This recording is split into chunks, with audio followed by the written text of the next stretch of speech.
వీళ్ళు వ్యవసాయం చేస్తాడు కయ్యేను, హేబేలు గొర్రెల కాపరి. వీళ్ళిద్దరూ కూడా ప్రథమ ఫలముగా పట్టుకొచ్చి దేవుని సన్నిధిలో అర్పించినప్పుడు హేబేలు అర్పణ ఏదైతే ఉంటుందో ఆ అర్పణ దేవుడు అంగీకరిస్తాడనమాట.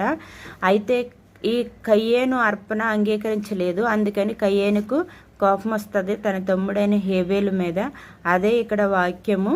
యెహోవా నీ తమ్ముడైన హేబేలు ఎక్కడున్నాడని కయ్యేనును అడగగా అతడు నేను ఎరగను, నా తమ్మునికి నేను కావలివాడినా అని అడిగాను.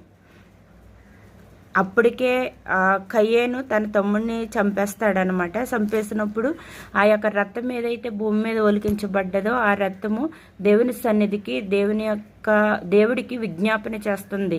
దేవుడికి అప్పటికే విజ్ఞాపన చేస్తుంది కాబట్టి దేవుడు కయ్యేనును అడుగుతాడనమాట, నీ తమ్ముడు ఎక్కడని. ఇంతకీ హేబేలు రక్తము ఏమైనా మొరబెడుతుందో చూడండి ఇక్కడ.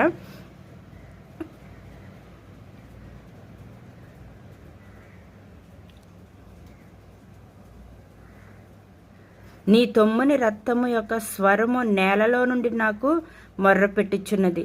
ఏ నేల మీద అయితే ఒలికించబడ్డదో హేబేలు యొక్క రక్తము కయ్యేను హతము చేసినప్పుడు ఆ రక్తము మొర్రపెడుచున్నదంట. అలాగే ఇప్పుడు మనం ప్రవీణ్ గారు ఉన్నారు కదా, ఆయన రక్తము కూడా యెహోవా సన్నిధికి ఎప్పుడో మొర్రపెట్టి ఉంటుంది. ఆయన రక్తం ఎప్పుడైతే భూమి మీద ఒలికించబడ్డదో అప్పుడే ఆయన మొర్రపెడిచాడు కదా. కాబట్టి దేవుడే తీర్పు తీర్చేవాడై ఉన్నాడు. ఇటువంటి హతసాక్షుల విషయంలో దేవుడు ఖచ్చితంగా తీర్పు తీస్తాడు, న్యాయం చేస్తాడనమాట. అయితే మనలో ఉన్న రక్తము కూడా దేవునికి మొర్రపెడుతుందనమాట.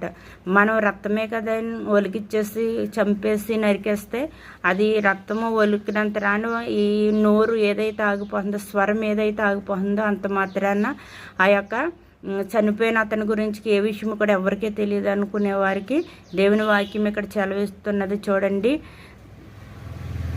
రక్తము చూడండి, నీ తమ్ముని రక్తము యొక్క స్వరము అంటే రక్తము కూడా మన పక్షాన మొర్రపెడుతుంది.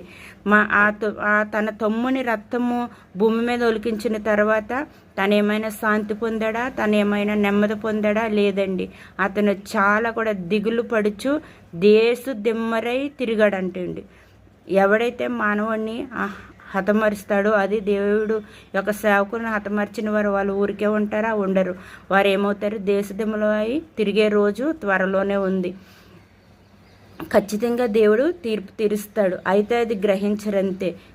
దిమ్మరలై తిరుగుతారని వాక్యం చెప్తుంది. నరహత్య చేస్తే ఎవరైతే చంపేస్తారో దానికి కారణమైన వారు ఏం చేస్తారు? దిమ్మరలై తిరుగుతారు. వారికి శాంతి సమాధానం ఏముండదు. అదే ఈరోజు మన దేవుని వాక్యం.